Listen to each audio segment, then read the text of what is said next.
Bom, boa tarde a todos. Nós começamos em 2 minutinhos, só para dar um tempinho para o pessoal ir chegando. E aí começamos formalmente a nossa live, ok? 2 minutos, coisa rápida.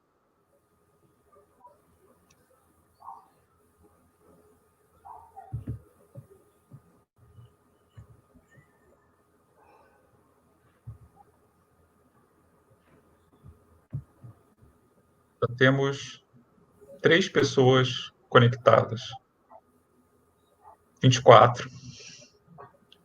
Bastante. Mais um pouquinho, vamos ter uma turma completa.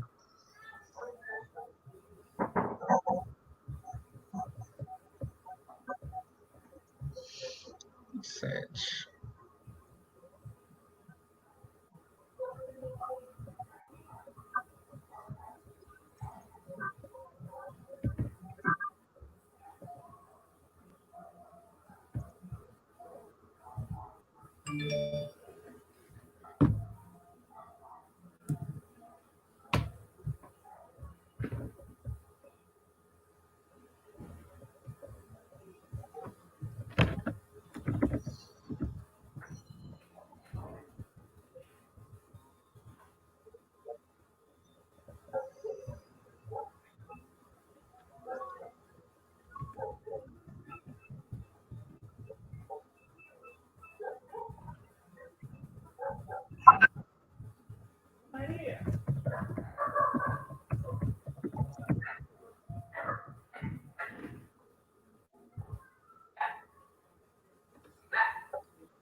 Bom, gente, muito boa tarde, bem-vindos, né, à primeira sessão do ciclo de lives Brasil, Reflexões e Análises Históricas, promovido pelo Instituto de História da UFRJ. Serão 8 palestras online, com perguntas e respostas. Estamos entrando oficialmente, né, no nosso evento a partir de agora. É uma das nossas primeiras experiências no Instituto em eventos do tipo, né, aproveitando e tentando enfim, criar uma ponte de comunicação não apenas com nossos estudantes, mas também com o grande público. A gente vai explicar daqui a pouco. E eu agradeço a todos vocês pelo interesse e tenho certeza de que vai ser uma hora muito produtiva para todos nós. Então, eu gostaria inicialmente de apresentar a equipe responsável aqui pelo nosso trabalho, né? A ideia surgiu de um bate-papo, né, entre a direção do Instituto e quem está capitaneando isso, o Rodrigo Farias, professor de História da América no Instituto de História, e a nossa Isabelle Mello, com quem eu vou já apresentar para vocês. Boa tarde a todos. Meu nome é Isabelle Mello, eu sou a professora da área de História do Brasil, no Instituto de História da UFRJ. Estou coordenando esse projeto com o professor Rodrigo Farias. Queria dizer que é um prazer estar aqui participando desse projeto e esclarecer assim, muito rapidamente para as pessoas o que é um projeto de extensão, né? Esse projeto ele é muito centrado e tem como objetivo principal a troca de saberes entre a universidade e a sociedade. Por isso, um evento aberto, ao vivo, e onde todos serão extremamente bem-vindos, e também onde contamos com a participação dos nossos estudantes, no caso, as nossas extensionistas, que vocês vão conhecer logo em seguida. Eu gostaria de agradecer a todos que aceitaram o convite de participar, principalmente ao professor João O'Hara, que vai falar hoje, e a todos os participantes que ainda irão conversar conosco nas próximas semanas.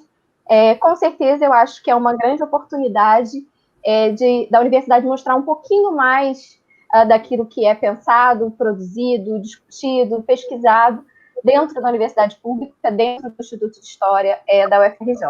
Então, é um prazer estar aqui com vocês, sejam todos muito bem-vindos e tenhamos uma tarde, finalzinho de tarde, muito proveitoso.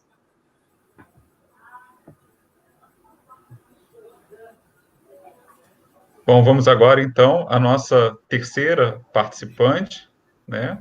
A nossa Ana Clara. Oi, gente, eu sou Ana Clara, tenho 20 anos, sou estudante do Instituto de História da UFRJ, estou no 6º período e sou extensionista desse projeto incrível. Quero agradecer ao professor Rodrigo e ao professor Isabelle por me convidarem para fazer parte desse projeto. E eu sou também monitora de História da América lá no IFIX.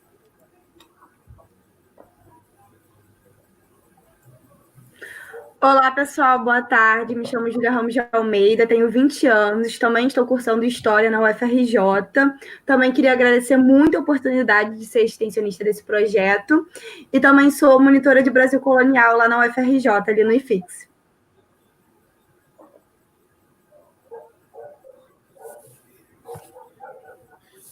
Bom, apresentada a equipe, nós vamos agora ao nosso tema de hoje.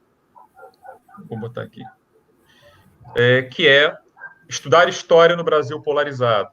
Nós estamos fazendo esse evento durante um momento muito peculiar da história do país, né, e diria até do mundo, e a nossa função, né, estudando história, fazendo história, produzindo história, tem sido constantemente colocada à prova e questionada até no seio da sociedade em geral.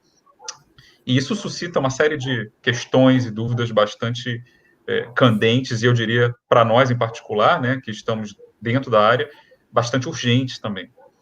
E para falar um pouco sobre isso, nós convidamos, né, um colega nosso do Instituto de História, o professor João O'Hara, que é da área de teoria e trabalha também com epistemologia da história. Então, apresento a vocês o nosso colega, né? Vou botar o João aqui na tela já já. Opa. Vamos lá, João. Opa. João, o seu microfone está desligado. Já vi. Aí vai. Bem-vindo. Obrigado. Um bom final de tarde, um bom começo de noite a todos. É um prazer, uma honra estar aqui na abertura do primeiro ciclo de lives do Instituto de História, que ainda conta na programação com outros colegas nossos aqui do Instituto de História da UFRJ, todos com falas que tenho certeza que vão ser bastante instigantes aí durante esses próximos encontros, né? Então, é uma honra estar aqui com todos vocês, abrindo esse evento. Valeu, João. Seja muito bem-vindo. A Muito honra obrigado. também é nossa, é recíproca. Né? Lembrando também que o horário, né, a programação do evento está disponível na descrição aqui da sessão. A gente tem a nossa página do Facebook, onde alguns de vocês já estão assistindo. Temos também o nosso canal, né, Brasil Reflexões e Análises Históricas, no YouTube, onde está sendo transmitida também a nossa sessão aqui. E vocês podem encontrar lá a programação completa, né? Ainda tem, além desta, mais 7 sessões, cada uma com um tema diferente, e todas elas com um expositor diferente também. Então, convido a todos para não se limitarem apenas a esta sessão, mas a todas as que virão, e tenho certeza de que vai ser muito legal. Então, agora, eu deixo com vocês, né, o João, que vai falar durante o período, e depois a gente vai abrir uma sessão de perguntas e respostas. Então, aqueles de vocês que tiverem dúvidas, quiserem levantar alguma questão, vocês deixem nos comentários, seja no YouTube ou no Facebook, que as meninas vão selecionar e a gente vai repassar a ele, e para ter um bate-papo mais interativo. Mas, primeiro, a gente vai ter uma exposição inicial, tá bom? Então, vou deixar vocês com o João. Muito boa exposição, João. Até já. Obrigado. Bom, então, eu preparei um pequeno roteiro aqui, então, vou seguir aos poucos aqui o roteiro. Queria dizer que é uma fala que ela não é, né, como a Isabel disseram, ela não é voltada necessariamente para o público acadêmico, mas, então, vocês fiquem à vontade para colocar as questões que vocês acharem pertinentes, porque muitas vezes a gente se perde, né, tentando conversar com os nossos colegas, com os nossos pares, e acaba se descolando um pouco de problemas que na academia podem parecer, podem passar, né, direto e que para o público em geral não é tão óbvio assim, ou, enfim, é problemático, então fique à vontade aí para fazer qualquer intervenção. Então, quando o Rodrigo e a Isabelle me propuseram falar sobre estudar história no Brasil polarizado, a minha primeira reação foi justamente de retomar uma questão que ela é, na aparência, muito simples, mas que você vai puxando o fio e ela vai se complexificando, né? Que é por que estudar história, em geral, né? Então, o estudo sistemático do passado, e aí a gente... eu vou avançar aqui nessa apresentação, designando por história o estudo sistemático do passado. Então, para a gente fazer uma distinção entre história e passado, né? A história é o estudo do passado. Então, o estudo sistemático do passado tem alguma coisa a nos oferecer no contexto contemporâneo, algo que a gente não encontraria em outro lugar, não encontraria na filosofia, não encontraria nas ciências da natureza? O que a história tem a nos oferecer? Então, como professor de teoria da história, eu acabei ficando entre dois impulsos principais. De um lado, retomar a trajetória histórica dessa pergunta, né, que é longa, e de outro, investigar filosoficamente essa questão, né? Quer dizer, investigar qual é a estrutura de argumentos que se monta, né, quando a gente se faz essa questão. Claro que uma live de 40 minutos, uma hora, não comporta fazer nenhuma nem outra tarefa na profundidade que um trabalho acadêmico exige, mas o objetivo aqui é colocar o público, colocar essa discussão pública em andamento, né, para que a gente consiga pensar de uma maneira um pouco mais qualificada, um pouco menos apressada sobre essas questões. Bom, em primeiro lugar, eu queria considerar, então, o primeiro ponto, que a história, enquanto prática de investigar e registrar acontecimentos passados, tem funções, papéis e justificativas diferentes, em diferentes momentos, em diferentes lugares. Então, se a gente pegar autores antigos como o Heródoto, ela era, mais ou menos, né, nas palavras dele, a memória, para evitar que a memória do passado fosse apagada entre os homens, para registrar seus grandes feitos, etc. Um pouco mais tarde, em Cícero, ela se torna a história mestra da vida. Então, a história vira um repositório de sabedoria moral, né, para o qual a gente se volta e tenta aprender, através dos exemplos, o que é a boa conduta moral. Mais tarde, na passagem do século XVIII para o século XIX, e aí essa é uma periodização basicamente ocidental, né, europeia, eurocêntrica, mas vamos seguir com ela por enquanto, ela foi se transformando num instrumento de legitimação do Estado Nacional moderno. Então, ela virou uma ferramenta que materializava em textos, então, a trajetória da nação. Ao longo do século XX, ainda seguindo no Ocidente, ela também se tornou uma ferramenta de visibilização de camadas antes ignoradas pelas grandes histórias gerais. Então, primeiro a gente tem a história dos trabalhadores, depois das mulheres, depois dos doentes, dos presos, das crianças, e por aí vai, né? Várias dessas funções apareceram e aparecem e desaparecem ao longo da história.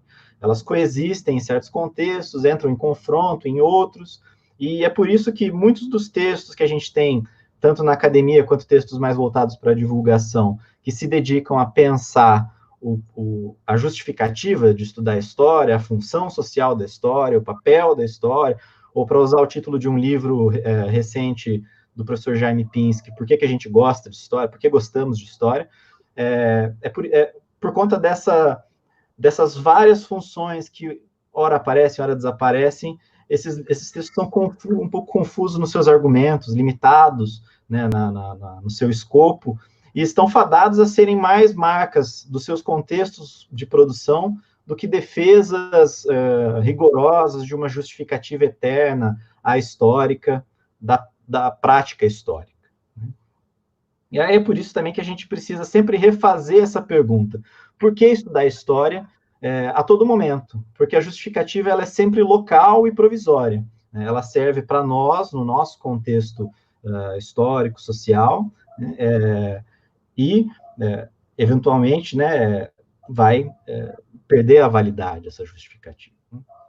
Em segundo lugar, que entre as funções desempenhadas pela história no nosso tempo, e pelo menos no nosso horizonte cultural, considerando aqui a periferia do Ocidente, né, o Brasil como a periferia do Ocidente, uma em particular vem ganhando bastante destaque, que é aquela que eu gostaria de chamar, não é invenção minha, é de outros autores, mas, enfim, eu gostaria de chamar de função existencial da história. O que é isso? É o tipo de função que a gente mobiliza quando busca no passado os nossos predecessores, as nossas origens, as nossas raízes, mas também quando a gente procura no passado outras formas de dar sentido ao mundo, de entender o mundo, de construir o mundo também. É nesse tipo de história que a gente fundamenta muitas das nossas posições políticas, morais, intelectuais. Né? É nesse tipo de história que a gente encontra as figuras que nos inspiram. É ali que a gente busca os nossos heróis, os nossos vilões, cuja existência e status nos fazem sentir orgulho ou vergonha de alguma coisa. Então, pensar em exemplos como o Bandeirante, no caso dos paulistas, né, enfim, os estadistas e os líderes populares de diversas causas e ideologias, os gênios intelectuais, os grandes artistas, por aí vai. A história aí, ela é fonte para pensarmos a nós mesmos, ao nosso presente, né, mais do que um simples repositório de conhecimento inútil sobre o passado. Então, nós nos voltamos para o passado para dar sentido ao presente, às nossas lutas, às nossas causas, aos nossos gostos. Né? Não se trata mais de colecionar datas e minúcias, mas de explicar posições e inspirar para a vida. Então, hoje, nessa live, eu queria pensar um pouco sobre esses dois pontos que eu coloquei. Né?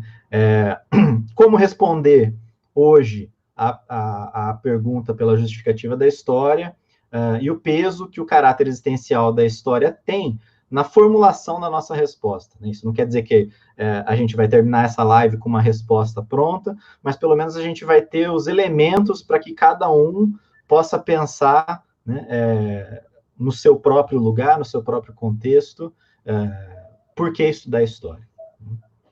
Esses dois eixos apontam, no meu entender, para repensarmos mais do que o lugar, por assim dizer, da história, tal qual a gente ensina nas escolas, nas universidades, mas a própria relação ética que a gente estabelece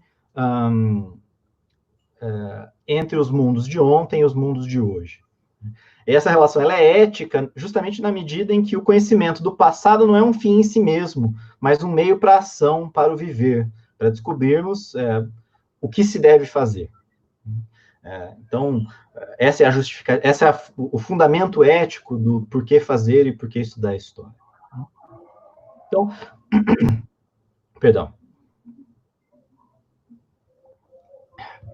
O que significa perguntar pelos motivos de se estudar história hoje? Quero dizer, o que é que a gente busca no passado? Então, a gente ainda consegue perceber ainda hoje ecos, pelo menos nas justificativas oficiais dos estados e nos panfletos conservadores que cada vez mais ganham evidência no debate público, resquícios de uma velha ideia de que a história da nação seria capaz de nos mostrar as nossas raízes comuns e as características particulares do nosso povo. Né? Além disso, em tempos de recrudescimento da política e de ataques ao Estado de Direito. Vemos reaparecer também velhos apelos às lições que o passado pretensamente poderia nos oferecer, enquanto antídotos aos males do nosso tempo, né? Então, a história como retomando lá, né, aquele seu papel antigo de mestra da vida. O professor Fernando Nicolazzi, da Universidade Federal do Rio Grande do Sul, esteve numa live recentemente de um grupo de teoria da história. Foi uma live muito boa, e ele fala bem de como o passado ganha eminência quando o futuro se fecha e o presente é fugidio. Quer dizer, quando a gente não tem grandes perspectivas de futuro e o presente parece nos escapar a todo momento, né? Essas duas justificativas, a história da nação como exposição das raízes e como provedora de lições ao presente, compartilham uma característica muito importante, que nelas a verdade e a confiabilidade da pesquisa histórica são meios para um fim e não fins em si mesmos. A ambição de verdade é fiadora desses objetivos. É importante que a história se proponha como verdadeira e confiável para que os efeitos desejados sejam alcançados. Então, vamos explorar um pouco mais em detalhe o que isso tudo quer dizer. Então, se a gente recuar aí, entre fins do século XVIII, começo do século XIX, a gente tem um momento em que o processo de investigação escrita da história da nação assumiu um papel importante na política dos Estados modernos. Então, escrever a história da nação implicava em encontrar no passado e na trajetória histórica da nação a sua essência, o seu espírito, né, aquilo que a tornava única, diferente de outras nações. É um projeto de construção da nação, de construção desse espírito nacional, esse espírito do povo, né? É nesse horizonte que se podia falar, então, de uma história do povo francês, de uma história do povo alemão e uma história do povo brasileiro, né? E o fato de que a gente ainda acha natural falar nesses termos diz muito da nossa relação com o passado ainda hoje, né? Essas histórias, elas eram a materialização narrativa do espírito da nação. E aí, se a gente pegar um filósofo, né, seguindo um filósofo alemão chamado Hegel, né, esse espírito da nação tinha por instrumento os grandes líderes, sempre homens, brancos e europeus, e os seus feitos, né? Essa é a chave para entender por que a ideia de história, por que essa ideia em particular da história era fascinada pelos nomes masculinos, principalmente, e pelas datas, né? Os feitos de Napoleão, de um Bismarck, de um Dom Pedro, não contavam apenas como sinais da sua grandeza política, mas como a realização desse espírito nacional. Então, em grande medida, esses atores incorporavam a nação, né? Napoleão era a França, né? Dom Pedro era o Brasil, né? E aí, nessa mesma linha, a França, a Alemanha, o Brasil se tornavam personagens, né? Se personalizavam, eram personagens com vontades, com motivações, experimentando sucessos e fracassos, momentos felizes e tristes, né? Ou seja, a gente atribuía à nação características de indivíduos, na medida em que o personagem dessas histórias era sempre a nação personificada. Então, por isso que a gente poderia dizer, né, nessa ideia de história que não desapareceu de maneira nenhuma, né, que o Brasil foi à guerra, né, a Alemanha foi à guerra. A história era, nessa medida, a narrativa da trajetória da nação, tal qual, considerada como um personagem que tinha vontade própria. E essa vontade era expressa pelas realizações desses seus grandes líderes. Um outro fator importante a considerar é que, nesse mesmo período, as ciências naturais ganhavam cada vez mais destaque e importância enquanto maneira de investigar e conhecer o mundo, né? Foi um período que inaugurou essa nossa fascinação pela ideia de que a gente é capaz de explicar o universo através da busca de regularidades, que são capazes de serem formalizadas em leis universais, a maior parte delas de caráter matemático, e que com essas regularidades, com essas leis, a gente seria capaz de prever fenômenos futuros, né?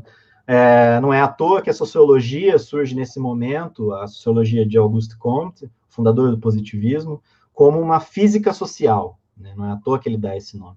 E que tanto os historiadores quanto os, então, emergentes cientistas sociais se esforçaram tanto para associar os seus métodos, as suas maneiras de trabalhar a esse rótulo da ciência, né? Isso porque a ciência caminhava, então, para se tornar a única forma aceita de produção de conhecimento sobre o mundo. E conquistava esse lugar justamente demonstrando a sua capacidade de explicar os fenômenos naturais sem apelar para o que a gente chama de grandes sistemas metafísicos. O que são esses grandes sistemas metafísicos? É Deus, né, a razão, o cosmos, né? Então, nesse horizonte intelectual, fica mais fácil de entender a necessidade que essa geração de historiadores no século XIX, que estava escrevendo essas histórias da nação, tinha de afirmar que as pesquisas que eles estavam realizando tinham um caráter científico, se encaixavam nesse rótulo que cada vez mais ganhava prestígio, né? Era preciso demonstrar e defender que os seus métodos de trabalho eram capazes de produzir resultados confiáveis, de assegurar a solidez do nosso conhecimento de fatos passados, né?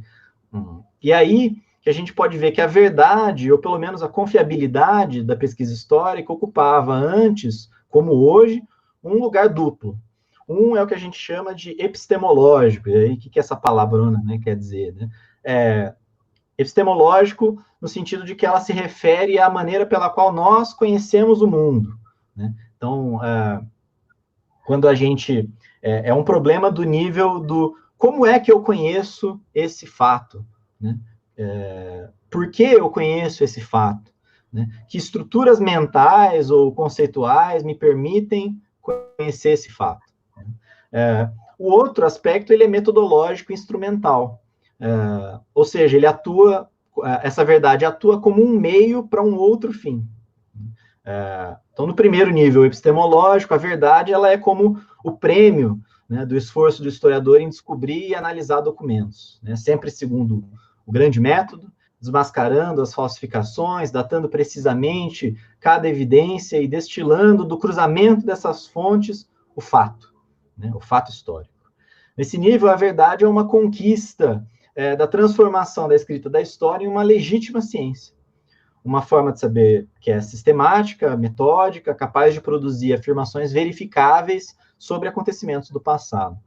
É essa verdade que está no coração da crítica de fontes que os historiadores, principalmente essa tradição ocidental nossa, que tem uma linhagem que a gente costuma referir de volta aos historiadores franceses e alemães ao longo do século XIX, né? E que daí eles mesmos, cada um, vão estabelecer a sua própria genealogia, né? Dependendo, então, de qual lado do rio Reno que você faz essa pergunta.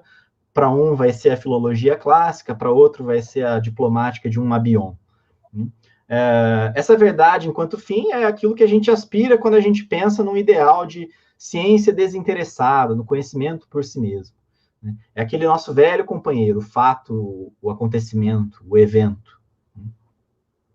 Só que, como a gente viu, o que animava essa pesquisa e a escrita naquele momento, aquilo que motivava os estados a financiarem essas pesquisas, esses pesquisadores, a reunirem esses documentos, né? E o incentivo a essa forma muito específica de produzir conhecimento não era o simples acúmulo de verdades, né? Ninguém queria ali produzir uma versão muito completa de uma lista de fatos, né? É um gênero literário que praticamente desapareceu, mas os anais da nação, né? Onde a gente poderia listar nomes e fatos com as suas datas precisamente anotadas ao lado. Eu queria trazer uma imagem aqui, mas acabei perdendo o arquivo, mas é um negócio que largamente desapareceu, né? Essas histórias nacionais, elas eram escritas para fins bastante claros: demonstrar a existência da nação, naturalizar uma determinada identidade nacional, dar fundamentos sólidos a determinados projetos políticos, né? A reivindicação de uma região, pensemos novamente no Rio Reno, que é a fronteira entre a Alemanha e a França, né? A justificação de rivalidades históricas, então, sei lá, pensar entre franceses e ingleses, por exemplo, a legitimidade de uma liderança. Então, quem é o verdadeiro herdeiro de Roma? Né? É o imperador do Sacro Império Romano Germânico? É o imperador bizantino? É o imperador russo? Né? Tem toda uma disputa aí, né? Uma autocompreensão coletiva. Então, novamente, pensar na ideia dos bandeirantes para os paulistas, né? O paulista, ele se entende como o povo bandeirante, né? Isso é uma autocompreensão coletiva. Então, aqui a verdade da história é uma arma poderosa.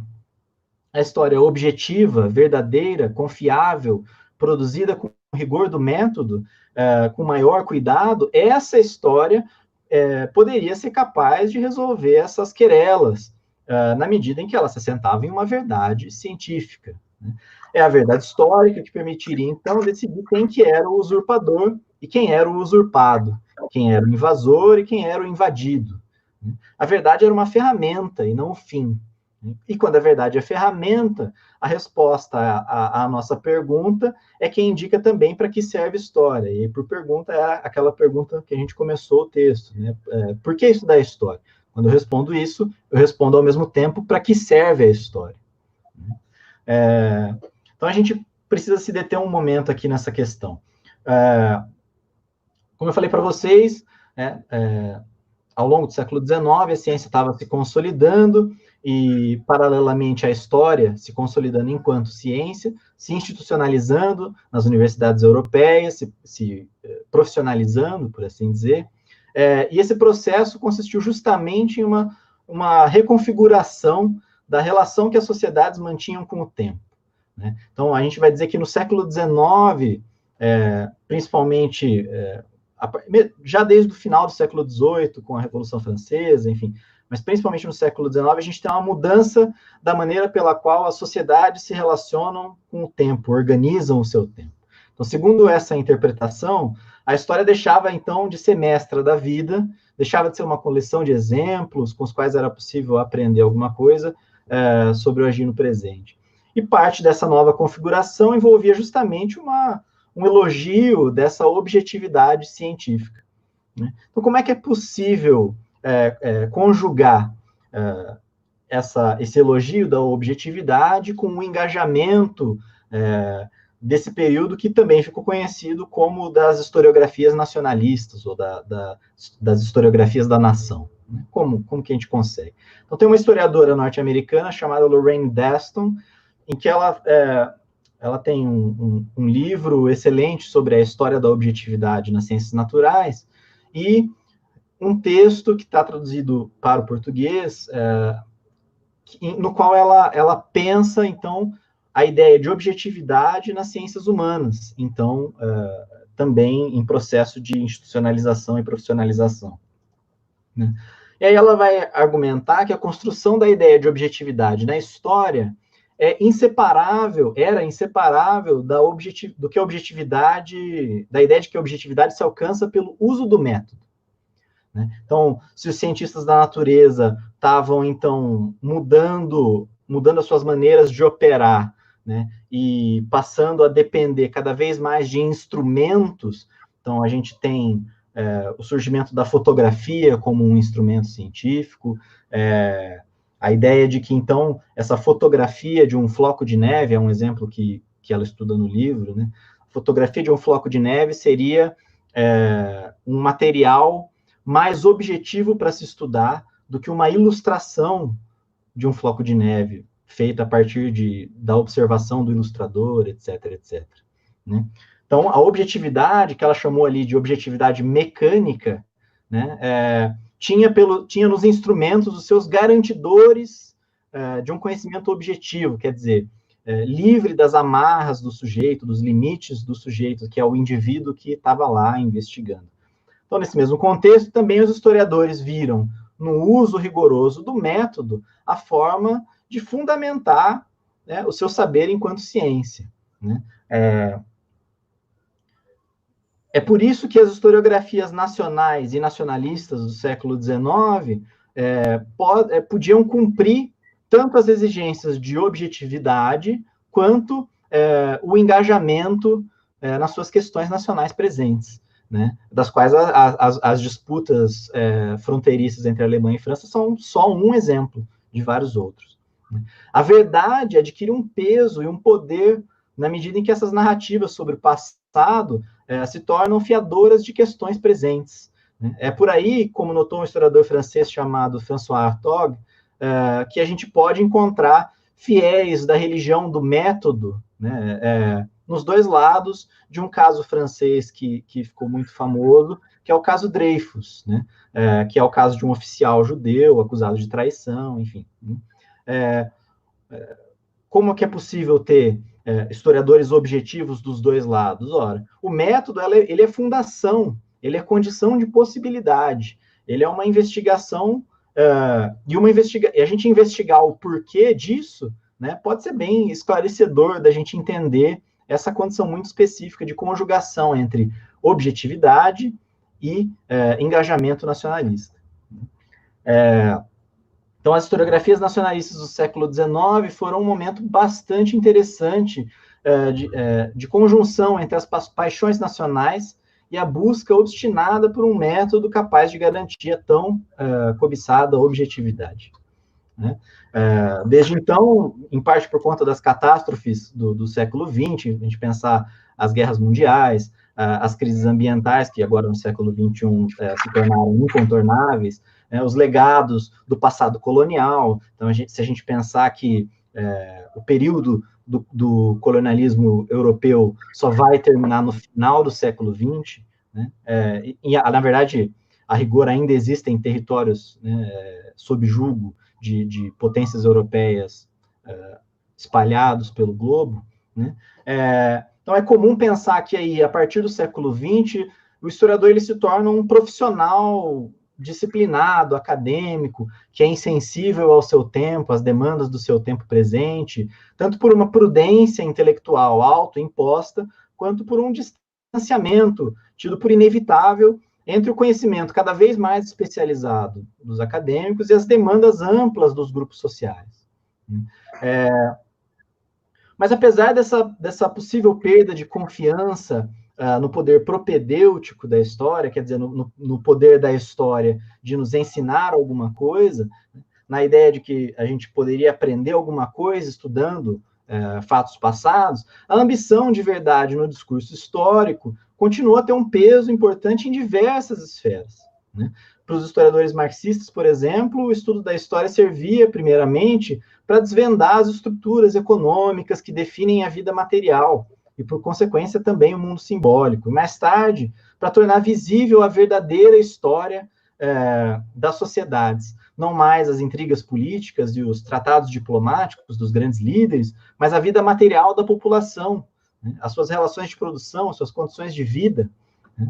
O avanço do movimento feminista é inseparável do surgimento, do crescimento, da consolidação de histórias cada vez mais atentas ao papel da mulher e ao papel que o gênero exercia na estruturação mesmo das nossas formas de pensar e agir o mundo. Né? O mesmo se poderia dizer a respeito de movimentos pelos direitos dos negros, dos LGBTQ+, da luta antimanicomial, do pensamento pós, e decolonial. Em todas essas instâncias, o estudo do passado aparece como uma ferramenta importante para tornar visíveis sujeitos que antes eram invisíveis nas grandes narrativas nacionais, né? Em que pesem as variadas trajetórias intelectuais de cada um desses movimentos, de cada uma dessas historiografias, uma certa crença na verdade histórica enquanto chão intelectual para a ação presente permanece atuando, né? Não mais a verdade universal, com V maiúsculo, mas uma verdade, ainda assim. Então, a verdade pesa. Né? O fato, por exemplo, de que as personagens visibilizadas por essas novas histórias existiram de verdade, né, colocando entre aspas a expressão, mas existiram de verdade, que foram efetivamente ignoradas, apagadas, quando não estigmatizadas nas histórias anteriores, não é só uma conquista epistemológica. Agora nós sabemos que havia mulheres em determinado contexto e a gente não sabia antes. Né? Mas é algo que retroalimenta essas lutas justamente por serem ou por ambicionarem ter um estatuto de verdade. né? Então, essas mesmas lutas que tornam possíveis essas novas formas da gente pensar e enxergar, escrever a história, retroalimentam esses movimentos, né, que atuam justamente no presente e retroalimentam pelo caráter de verdade desses estudos, né?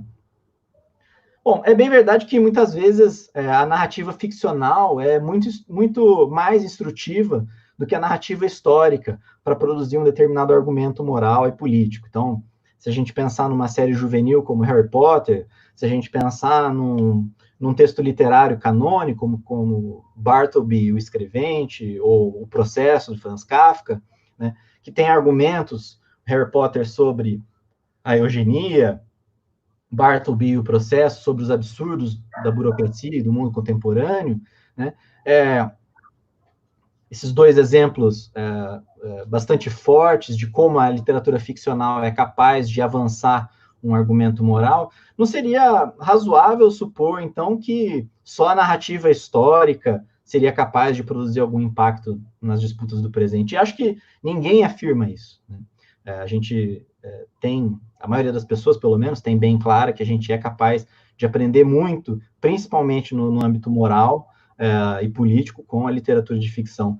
Mas a ambição de verdade que anima o discurso histórico, tal como a gente o conhece, então, desde pelo menos o século XIX, traz um peso que não é insignificante.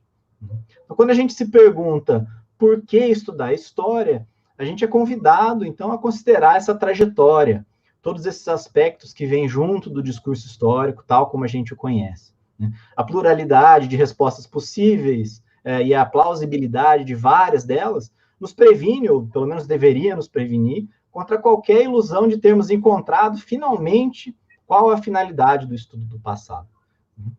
Ao mesmo tempo, quando a gente materializa tanto a pergunta quanto a resposta, nós somos capazes de refletir também sobre o que as nossas próprias motivações implicam, moralmente, politicamente, intelectualmente. Então, quando eu paro para responder a essa questão, quando eu paro para pensar sobre essa questão, eu consigo colocar em perspectiva as minhas próprias motivações. Então é por isso que eu me interesso por estudar um determinado recorte do passado, né?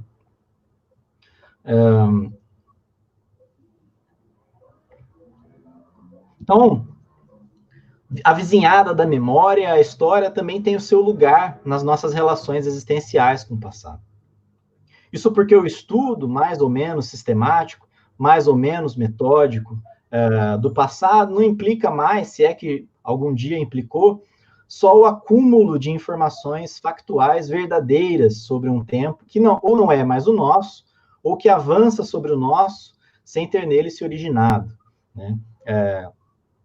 Então, a história ela não é mais só o cemitério das verdades mortas, para usar muito mal uma imagem de um grande autor francês chamado Paul Veyne, né? Nem só o gabinete de curiosidades, que também, por sua vez, parece exercer sobre nós ainda uma forte atração, né? A gente gosta muito de ver as curiosidades históricas, né? O ano passado eu finalmente levei meus pais para ver lá o Pijaminha do Getúlio Vargas no Palácio do Catete, né? Os alunos da UFRJ deram muita risada quando eu contei isso para eles, mas enfim, eu sou só um menino aí do interior do Paraná, né? A história, então, ela é potência na medida em que os resultados do estudo, do nosso estudo do passado, dão força ou enfraquecem, constroem ou destroem, né? Enfim, atuam no presente. Isso vale ao longo de todo o espectro político. Por tudo isso, não é à toa que grupos conservadores apelem aos seus historiadores. Se nas discussões de memória do testemunho a gente teve que aprender a navegar em meio a declarações de pessoas que fundamentavam a sua autoridade, a autoridade do seu testemunho na sua experiência pessoal, também a história, enquanto estudo do passado, participa das lutas no presente, usando por fundamento a sua ambição de verdade. Desde figuras academicamente marginais, como alguns entrevistados pela tal empresa Brasil Paralelo, que o professor Nicolazzi estuda muito brilhantemente, né, até professores plenamente integrados ao sistema universitário. A história se vê mobilizada em disputas presentes, com consequências práticas imediatas, né? O negacionismo e o revisionismo contemporâneos não são relativistas. Eles operam no mesmo regime, com o mesmo pressuposto realista que alimenta os historiadores. Quer dizer, eles compartilham com os historiadores a crença de que é possível conhecer o passado, né? De que o passado é quem determina o que a gente pode dizer ou não sobre ele. Isso porque, de uma forma ou de outra, a ambição de verdade parece ter um peso relevante ainda, para que esse conhecimento sobre o passado pese sobre as nossas decisões presentes, né? Nossa relação existencial com o passado, portanto, não é mediada somente pela memória, mas também pela história e pela sua ambição de verdade. Então, quando a gente mobiliza o passado para dar sentido ao presente, a gente não faz só através da memória, da lembrança, da rememoração, da comemoração, mas a gente faz também através da procura por aquilo que a gente considera como um conhecimento mais ou menos seguro, mais ou menos confiável sobre o passado. Um conhecimento inevitavelmente associado a uma ambição de verdade. Então, diferentemente do testemunho que fundamenta a sua ambição de verdade na experiência, no fato de ter vivido, a história fundamenta a sua ambição de verdade na pesquisa mais ou menos metódica, né, mais ou menos sistemática do passado. Essa pesquisa, cujas regras são ao mesmo tempo a estrutura do jogo e aquilo pelo que se joga, é essa pesquisa que potencialmente garante a veracidade, ou pelo menos a confiabilidade daquilo que o historiador diz. E por isso não é surpresa nenhuma que, num momento atravessado por uma crise de confiança e de generalização da mentira, a guilda dos historiadores se refugie sob a sombra confortável do seu método, né? Uma vez que é esse método que, desde o século XIX, autoriza o historiador a falar pelos mortos. Por outro lado, essa nossa relação existencial com o passado, mediada pela história, traz alguns desconfortos, tanto para os historiadores, quanto para o restante do corpo social. Se a verdade, se o conhecimento histórico não é um fim em si mesmo, né, mas o meio por um fim, né, a gente não estaria, então, sujeito à manipulação, à propaganda, ao proselitismo, né? Como conciliar a ambição da verdade realista, que a gente tradicionalmente associa ao desinteresse, à objetividade, à neutralidade, à imparcialidade, e é bom a gente lembrar que cada um desses conceitos tem sentidos muito diferentes, né? Eles não são sinônimos. Como conciliar isso com o engajamento e a potência desse conhecimento no presente, né? E aí que eu acho que a gente pode distinguir dois níveis, ainda que essa distinção seja só didática, porque eu tenho a impressão que esses níveis são inseparáveis na realidade, né? Um é ético, e outro, para retomar aquela palavrona do começo da palestra, é epistemológico, né? Então, um tem a ver com a ação, e um tem a ver com o conhecimento. Então, para fazer essa separação, então, é preciso que a gente considere a diferença importante entre um pluralismo interpretativo e a mentira. Se a gente fosse trabalhar só com aquilo que a gente pode afirmar sem qualquer margem de dúvida, a gente não teria história, ou pelo menos não a história da maneira como a gente a conhece hoje e há muito tempo, né? Isso porque a história ela não é só uma lista de fatos, né? Ela é uma organização de fatos em narrativas ou em argumentos, o que implica estabelecer entre os fatos alguns nexos que só existem no universo do provável, né? É por isso que, para usar um exemplo mais frio, menos polêmico aqui no Brasil, a gente tem grandes histórias da Revolução Francesa que são factualmente precisas, mas interpretativamente divergentes, né? Escritas por liberais, por monarquistas, por jacobinos, etc. Os historiadores debruçados sobre o mesmo material podem ter leituras diferentes, fazer conexões diferentes. Isso não é em si um problema. Alguns historiadores gostam de falar que as fontes têm poder de veto, embora eu ache a imagem plausível na superfície, mas um pouco empobrecedora. Então, o que acontece é que, por vezes, a gente tem mais de uma maneira, mas nunca a gente tem infinitas maneiras de representar o passado, né? Essas maneiras nunca são infinitas. frequentemente mais de uma, mas nunca infinitas. Essas diferenças interpretativas são problemas de interpretação, né? São problemas de hermenêutica, o termo para a gente usar aqui. Quer dizer, são problemas que surgem das diferenças de trajetória e de posição de cada historiador. Então, quais conceitos ele usou, quais questões ele formulou, em que tradição intelectual ele se insere, né? Com quem ele está dialogando, quais os problemas do seu presente, né? E esse é um problema que é de epistemologia, né? É um problema que envolve as maneiras pelas quais, pensar as maneiras pelas quais a gente conhece o mundo. Muito diferente disso é o problema da mentira, né? Essa é da ordem da moral. Diferentemente dos problemas de interpretação, que se referem às diversas maneiras pelas quais os historiadores podem organizar um material dito verdadeiro, o problema da mentira implica em infrações mais fundamentais, colocam em risco todo um sistema de relações sociais, que, pelo menos desde o século XIX, atribui à disciplina histórica uma determinada autoridade e um nível de confiança, né? A mentira é um problema menos comum dentro da disciplina do que fora dela, principalmente porque o espaço disciplinar conta com mecanismos de controle pretensamente capazes de desestimular os desvios de conduta e estimular a adesão às normas consideradas como boas práticas pelo grupo. O funcionamento desses mecanismos é justamente um dos objetos, ou o objeto, privilegiado da sociologia da ciência, da história social das ciências. Mas esses mecanismos, eles não funcionam fora dos limites disciplinares, né? Na arena pública, as normas do debate não são necessariamente as normas de produção do conhecimento disciplinado.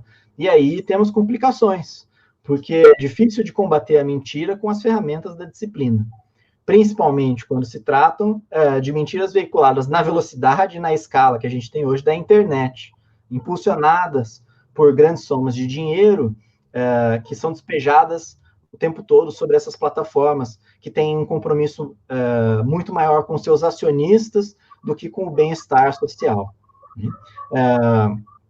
Então, não há equipe de historiadores, de especialistas, de checadores de fatos, que é uma profissão que teve um boom de evidência desde as últimas eleições, pelo menos, né? Não há equipe desses profissionais que seja capaz de responder na mesma escala, com o mesmo alcance que as ferramentas de distribuição de conteúdo, né? A história, então, convocada a participar da arena pública, por conta da nossa relação existencial com o passado, não escapa do fenômeno que não é novo, mas tem uma nova escala, da mentira.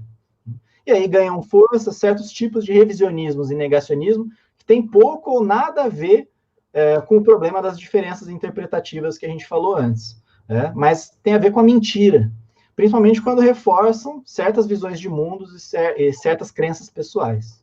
Então, nesse contexto, atuar como um desmontador de mentiras é, infelizmente, uma batalha perdida.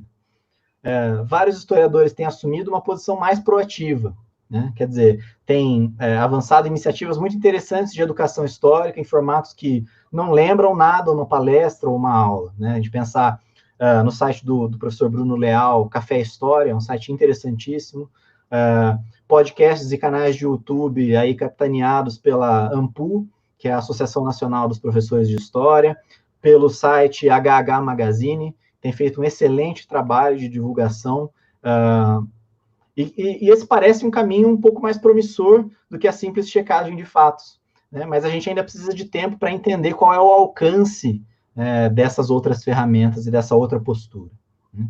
A mentira ela é um problema moral tão fundamental justamente porque ela é de difícil trato. Isso porque a mentira ela não tem só um efeito imediato da transmissão de informações falsas, mas também um efeito duradouro, minando duplamente a nossa confiança em certos tipos de laços sociais. Em primeiro lugar, porque se a gente acredita na informação falsa, a gente acaba por suspender a relação de confiança que tínhamos antes com os interlocutores que a gente considerava que nos davam as informações corretas.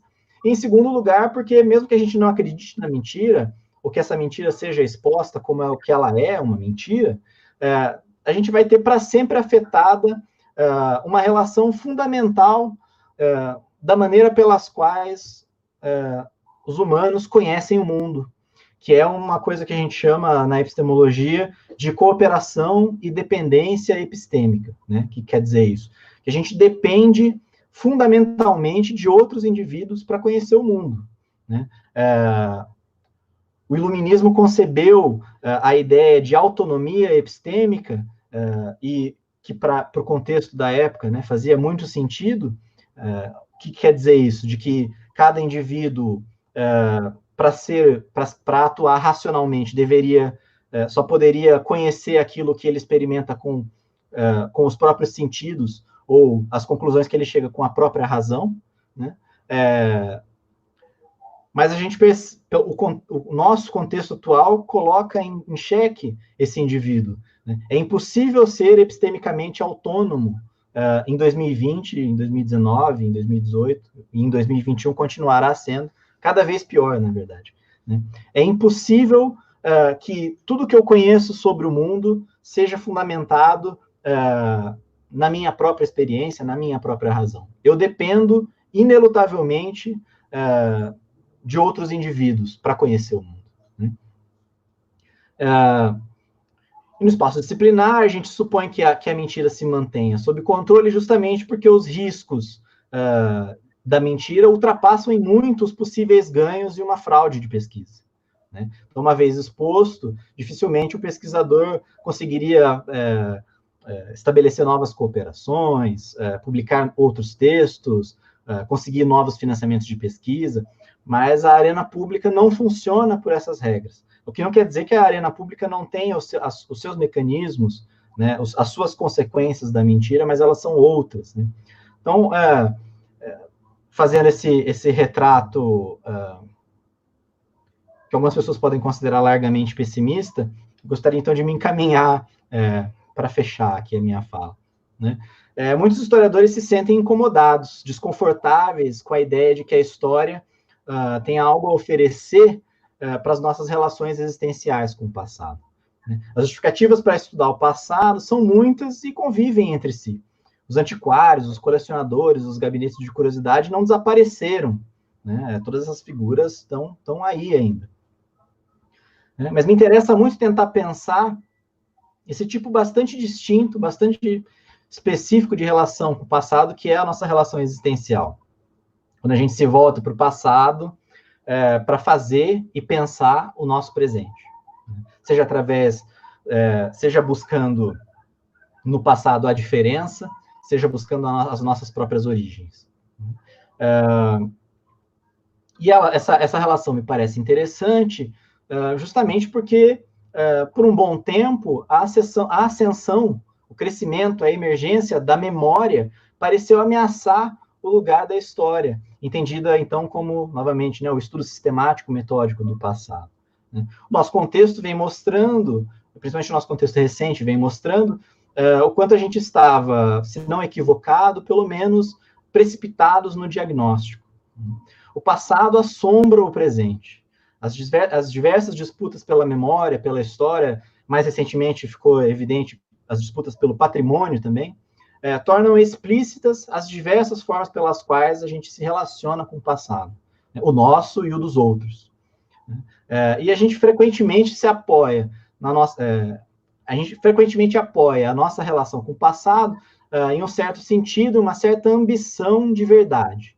A gente precisa, larga medida, dessa garantia, ou pelo menos desse conforto de uma ambição de verdade, de uma ideia de verdade, né? Na memória, essa ambição tem por modalidade a experiência. Eu vivi, então, logo, né, então, o que eu estou dizendo é verdade. Na história, essa ambição de verdade vem do apelo aos fatos e à pesquisa, né? Se essa ambição não fosse importante, os falsificadores jamais se dariam o trabalho de turvar o debate recorrendo à falsificação de evidências, à apresentação da mentira como verdade. E se nesse momento a nossa relação existencial com o passado ganha cada vez mais evidência importante, faríamos bem em prestar atenção tanto aos limites cognitivos da história, quanto aos problemas e os perigos da mentira. Era isso. Muito obrigado.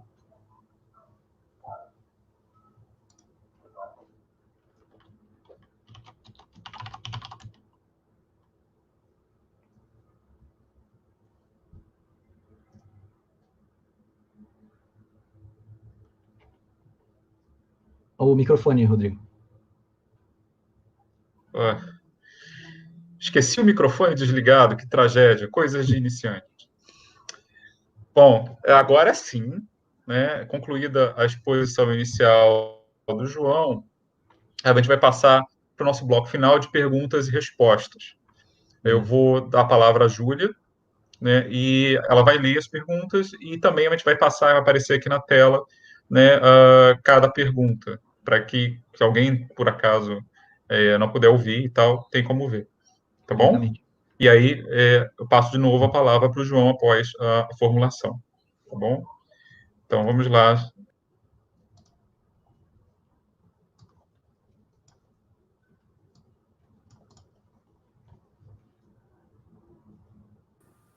Boa noite, João, novamente. Obrigada pela apresentação. Eu vou aqui para a primeira pergunta, que é da Sara Nascimento.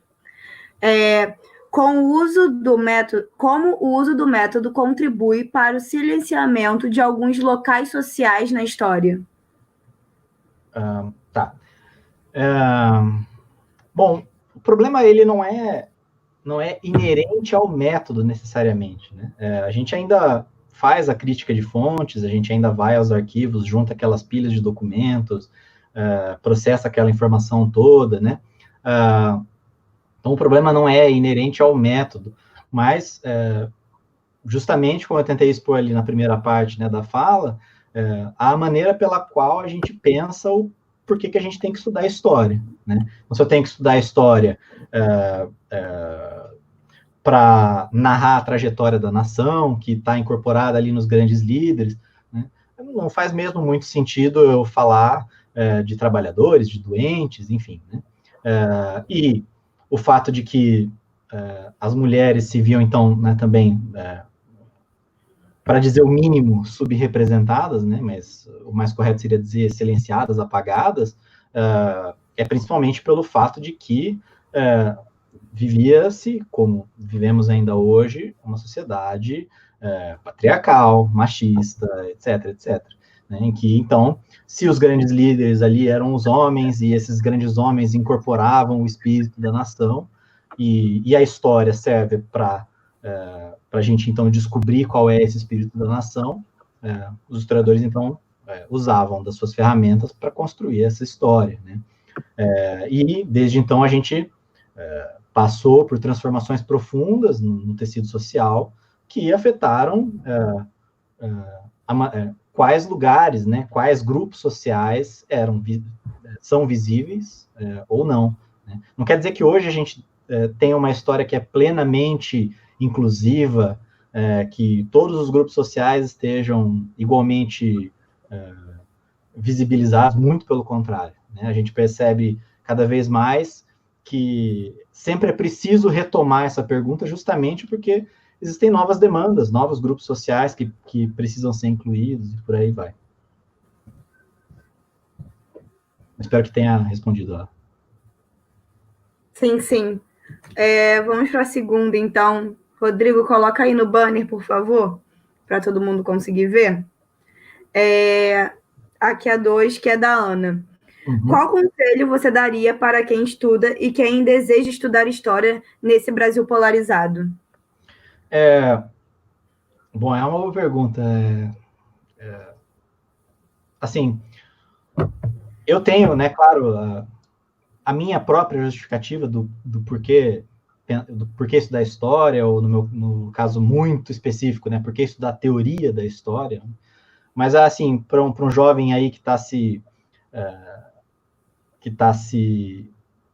deparando com uma escolha de faculdade, ou mesmo uma pessoa que, enfim, já tem a sua carreira e simplesmente tem uma curiosidade, né, a primeira coisa que eu proporia é você pensar, você se fazer essa pergunta: o que me motiva, o que me atrai nisso daí? Né? O que eu vejo, o que eu vejo nessa maneira de pensar que me atrai? Né? Então, e não precisa ser necessariamente uma relação existencial, né? Como eu falei, existem muitas. Enfim, eu posso ter curiosidade por coisas antigas, eu posso eu sei que com livros acadêmicos é difícil de pensar, mas eu posso ter um prazer estético em ler um livro de história, né? Mas, em todo caso, então, esse é o primeiro passo que eu diria, é você se perguntar, né, o porquê. O segundo passo, eu queria fazer assim, uma observação que, quando a gente pensa, então, o nosso presente de um Brasil polarizado, eu tenho algumas reservas à ideia, porque me parece uma falsa polarização, né? Não é como se a gente tivesse um grupo de extrema-direita e um grupo de extrema-esquerda disputando as narrativas públicas, etc. Né? A gente tem um grupo que eu acho que poucos cientistas sociais têm qualquer embaraço em dizer que é um grupo de extrema-direita, e a gente tem todo o resto do espectro político que, por estar à esquerda da extrema-direita, e, por definição, todo mundo está à esquerda da extrema-direita, né? É caracterizado como comunista, como terrorista, como, enfim. Então, acho que essa é uma segunda questão para se levar em conta, né? Que essa ideia de polarização, ela está sendo construída, mas ela é uma polarização, se a gente for considerar uma polarização, ela não é simétrica, né? Ela é uma polarização assimétrica, né? Então, levar isso em conta. Em terceiro lugar, que se você quer estudar história, você precisa ter em mente hoje que a gente passa por um contexto de ataque às humanidades, né? Em geral, não só a história, filosofia, sociologia, né? O recém-ex-ministro da Educação deu uma declaração, deu várias vezes declarações dizendo que não quer financiar a formação de filósofo, de historiador, né, de sociólogo, né? Então, assim, se você quer fazer disso a sua profissão, é preciso que você tenha em mente isso, né? Se é um outro interesse, aí, né, fique à vontade. Ok, obrigada, João. Vamos para a próxima. Rodrigo, coloca no banner aí para mim, por favor. É do Bruno. João, qual você acha ser o peso / impacto de narrativas negacionistas na área pública, como um lado possível a ser ouvido, para a legitimidade da pretensão de verdade da história ao ver do grande público? Uhum. Como eu disse, né, o negacionismo ele não é um problema de pluralidade de interpretação. Na maior parte das vezes que esse fenômeno emerge, ele é um problema de mentira, de uso falseador de evidências que são conhecidas ou não, ou até mesmo da invenção de evidências, né? Não preciso aqui, talvez, introduzir o protocolo dos sábios de Sião, né? Enfim. Então, esse é o primeiro cuidado que eu acho importante, né? O segundo, que, como eu disse, a arena pública ela não opera com os mesmos critérios, com as mesmas ferramentas que a disciplina, que, enfim, o público letrado, por assim dizer, mesmo atravessando um pouco as fronteiras disciplinares, né?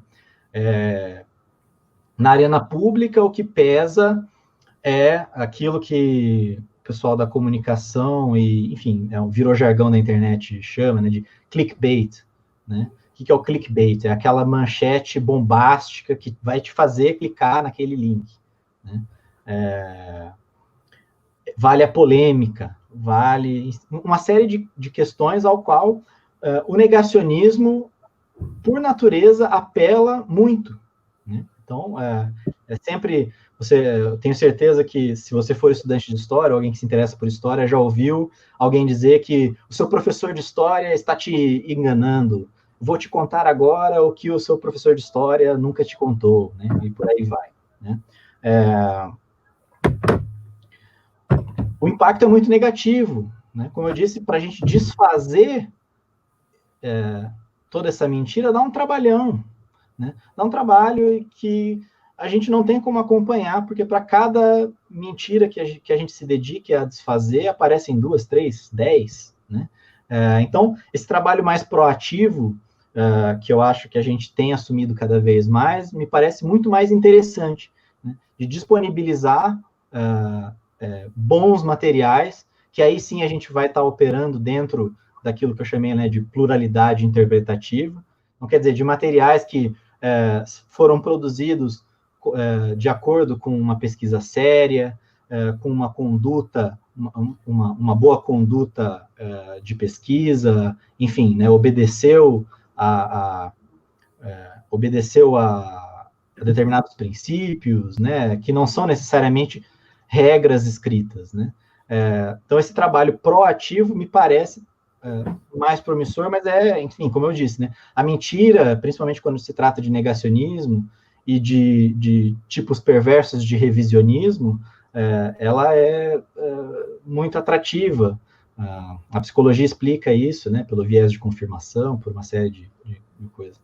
É um impacto negativo, difícil de lidar, mas que se a gente não trabalhar proativamente ou reativamente, seja como, né, cada profissional achar mais adequado, se a gente não ocupar esse espaço, se a gente não responder, tudo o que sobra é a mentira. Então, enfim, é uma tarefa ingrata aí que a gente vai enfrentar essa nossa geração adiante.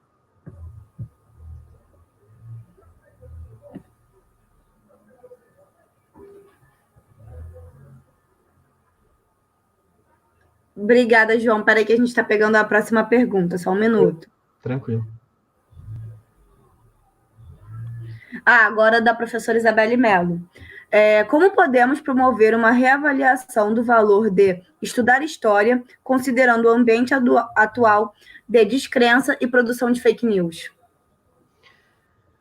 É uma boa pergunta, né? Pergunta do milhão.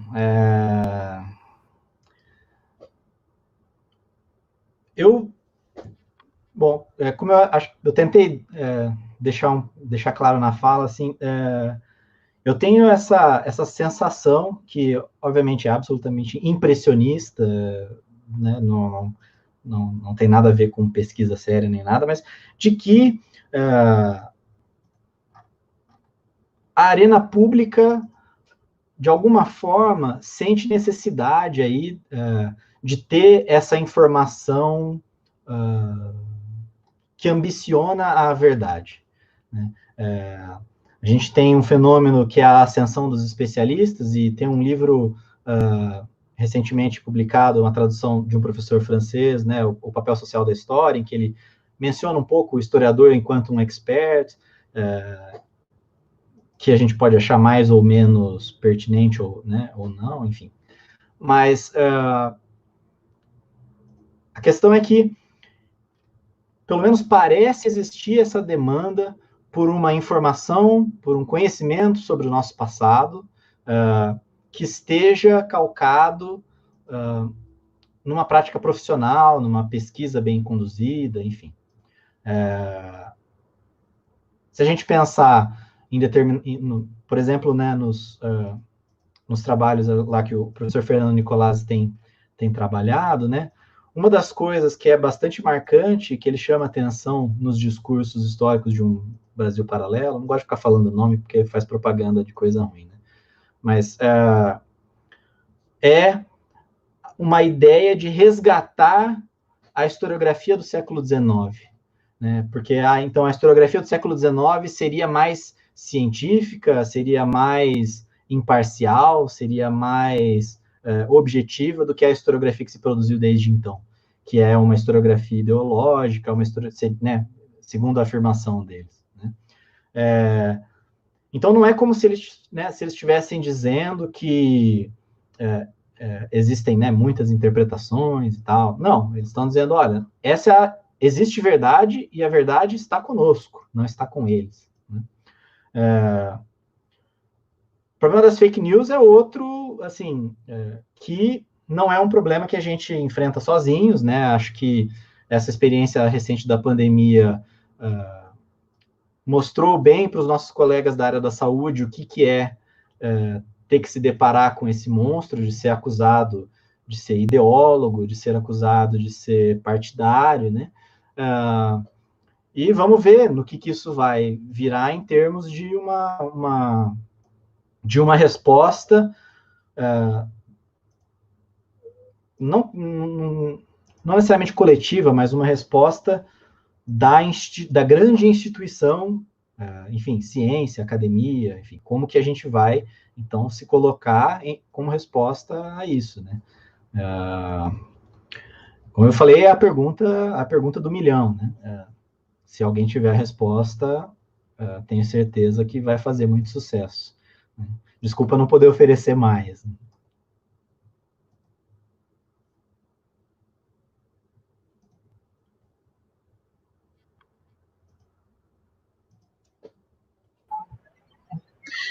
Bom, gente, tem várias perguntas surgindo, algumas muito parecidas, né? Nessas duas últimas, a gente tentou sintetizar um conjunto maior, né, de questões que versavam mais ou menos sobre o mesmo tema. Acho que isso é indicativo das angústias contemporâneas, né? Um país polarizado, não só um país, né? O meio mundo está polarizado, pelo menos aqui no Ocidente, já ilustra bem o tipo de angústia que acomete quem se interessa por história, né? Com certeza. Então, acho isso na verdade, ressalta a importância de bate-papos como esse, que às vezes acontecem dentro da chamada Torre de Marfim, entre aspas, né? Mas é importante essas conversas surgirem também para fora, para o espaço público, né? Porque Deus sabe como é angustiante estudar ou cursar ou lecionar história quando a competição não tão legítima assim, né? Você É uma citou competição aí, desleal, né? Porque... desleal. E o pessoal que ganha mais dinheiro do que a gente, inclusive, fazendo história assim ao gosto do freguês, né? Você citou aí, não vamos fazer propaganda para eles, mas todo mundo mais ou menos sabe de quem estamos falando, né? Essa realmente é uma angústia que apareceu várias vezes nas próprias perguntas aqui. Então, na verdade, a gente tentou fazer aquelas que sintetizavam mais esse mesmo espírito. Uhum. Mas, assim, nosso tempo está já se esgotando, e em nome de toda a equipe, eu gostaria de agradecer ao público, né, que está aqui, que nos acompanhou nessa hora e 17 que a gente passou junto, né? Agradecer, sem dúvida, ao João, que, afinal de contas, foi o nosso astro principal hoje, pela boa vontade, né? O João não apenas participou da nossa exposição aqui, como ele também participou do ensaio geral semana passada, né? E tem uma paciência infinita. Muito obrigado, João, por isso, pelo apoio, pela força e pela serenidade diante de todo, enquanto a gente todos. Historiadores não têm exatamente o perfil de hackers, então a gente teve que aprender tudo isso na prática. Então, estamos encerrando aqui, né, a nossa live de hoje. Na quinta-feira que vem haverá mais. Quinta-feira que vem nós estaremos com o professor Carlos Fico, falando sobre a memória da ditadura, usos e abusos. No mesmo horário, sempre às 5h30, né? E sempre nesse formato, né? A abertura, a exposição do convidado e, ao final, um bloco de perguntas. De todos vocês que nos ouvem estão convidados a retornar, tá bom? Então, eu agradeço mais uma vez, João, por tudo, né? E agradeço a vocês. Estou oficialmente encerrando aqui em nome de toda a equipe. Vou botar todo mundo aqui no ar. Né? Estou encerrando aqui a nossa sessão de hoje. Né? Os vídeos da live ficarão gravados tanto no Facebook quanto no canal do YouTube. Então, quem chegou depois vai ter a oportunidade de assistir desde o começo, ou reassistir, se for o caso, consultar alguma coisa. Aquelas perguntas que não foram respondidas, se eventualmente surgirem, acho que as que foram, sintetizaram bastante que apareceram, mas qualquer outra coisa, a gente pode repassar depois ao João, né? E aí as pessoas tentam fazer contato por outros meios, né? Pelas redes virtuais, onde estamos presentes também. E agradeço a vocês mais uma vez, já é o terceiro agradecimento que eu faço, né? E nos vemos na quinta-feira que vem. A programação completa, para quem tiver chegado agora, está na descrição do vídeo, tanto no YouTube quanto na nossa página lá no Facebook, ok? E se alguém precisar entrar em contato, é só recorrer a esses 2 canais. Então, uma excelente semana, uma excelente tarde, fim de tarde, né? Agora à noite a todos, e até a semana que vem. Até a próxima. Obrigada, boa noite.